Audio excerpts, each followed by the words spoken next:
Trabon, Bassett, Wicks, Compton, Wells, Gould, Johnson, Baker. They're all here for 2 days of racing at altitude in Colorado. The Boulder Cup. The Xilinx Cup. Cyclocross racing at its best, a mile high. Hi, I'm Dave Toll, and welcome to beautiful Boulder, Colorado for round 4 of the Crank Brothers U.S. Grand Prix of Cyclocross. This is the Boulder Cup, and we have put together a high-caliber field of riders from all over the world. So get ready for some world-class racing. This is your own Colorado Katie Compton of the Spike cross-country team.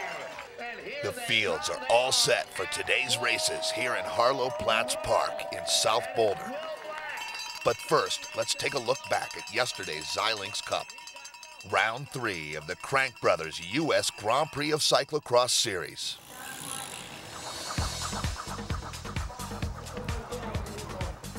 Held on the sprawling Xilinx campus just outside Longmont, the course features classic cyclocross terrain with obstacles, ramps, high-speed pavement, and lots of bumpy, grassy single track.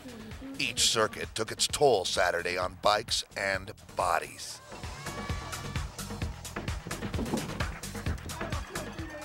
Check out the finish in the junior race. National junior champion Danny Summerhill crosses the line first, just ahead of Alex Coelho.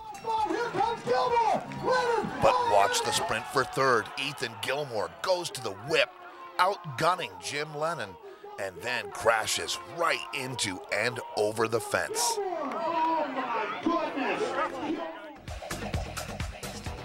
Right before the women's race, we visited with Megan Elliott to chat about racing and her new SRAM Force components. Tell me a little bit about your bike here, as I see you've got the SRAM shifters. How are those working for cross? They're great, actually. I had no experience with them before, and we checked them out. They were super easy to get used to. They worked great. We haven't had any problems. SRAM's great with support. You know, the guys are always here at the events to help us out if anything goes wrong. Yeah, it's great, and we just got the new carbons. We haven't got a chance to build them up yet for the Specialized. Chris has one, but they're amazing. They're 16.3 pounds built up. 16.3 pounds. Let's take a closer look at your bike. It looks like you're using the Crank Brothers pedals here. Yes, yeah, Crank Brothers 4 ties. Yeah, they're great. They're light. They clear mud really well. Again, they're a great sponsor who's here with lots of support. If anything goes wrong, we just give them a call, and we've got more product, everything we need to fix things, and it's great. What is the frame material your Specialized bike made out of? This one's this year's. It's an alloy. It's a scandium aluminum alloy. It's the older Tricross. We're just getting the new carbon Tricrosses built up. Chris has one. They're amazing. They're like, this is a great bike, but that is a really great bike. Will you make any changes to your bike going from today's course to tomorrow's course? Are they that specific, or do you run the same rig? I run the same rig. You know, tire pressure is pretty much the only thing that changes for me, and tires. Well, good. Well, good luck to Megan Elliott. I hear they're making a call for elite women, so we better get you over there. Thank you. The women's elite race was made up of 6 laps around the Xilinx campus.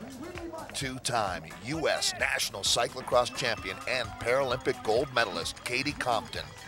Off the bike and over the logs, she holds off series leader Georgia Gould to win by nearly a minute.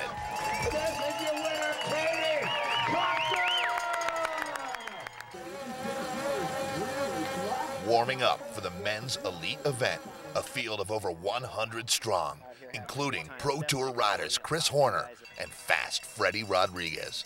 We caught up with Freddie before the race to talk about cyclocross and his Fast Freddie Foundation, which supports youth cycling. Your Fast Freddie Foundation, that's a big part of the reason why you're out here, and we've got a big party coming up tonight. Is this the time of year where you normally wouldn't be on the bike at all, but because of the foundation, you're kind of making some extra efforts? No, I mean, this is the time when I'm just getting back on the bike. So this is actually my third ride out on a bike. So it's a good way to get started. It's fun, you know, you can enjoy it, and you know, you don't have to think about really training yet. And it's just about having fun, supporting, you know, the foundation supports youth cycling. We support a lot of programs throughout the state, throughout California right now, and throughout the country that are developing the future of cycling. So that's where I'm putting my focus right now.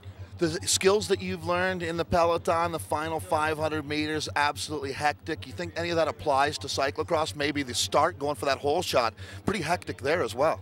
Yeah, you know, I would compare this like to racing a classic. You know, I think with taking out the first 3 hours of the race, leading up to the first pavé section to where we're all boxing and looking for the, you know, basically for that wall. You want to be in that first 10 guys where you could basically control your speed. And so I think that's what the top guys are probably thinking, is like they have to be in that first 5 to 20 guys to be a player, and the guys in the back are just hanging on for dear life. We also dropped in on the Maxis team and Canadian Matthew Toulouse. Feel pretty good about the cross season. I was 6th and 5th in the first 2 legs of the U.S. Grand Prix, so I think I'm sitting 6th overall, and pretty hungry. I had a pretty disappointing mountain bike season, so looking to make up for it in the cross season. J'espère gagner, et Boulder est une ville magnifique. Bonne chance à tout le monde. The men's elite. Would anyone be able to ride with, let alone beat, Kona danger man Ryan Traban?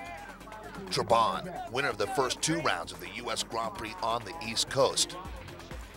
Barry Wicks chases his teammate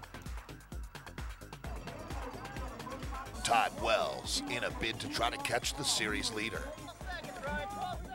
Jeremy Powers, then Wells, then Johnson.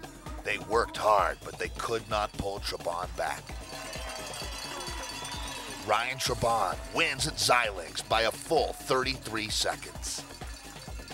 But in the kick for second, it's Jeremy Powers from Team Jelly Belly holding off Todd Wells and Tim Johnson. Traban, Jeremy Powers, and Wells, your elite men's podium.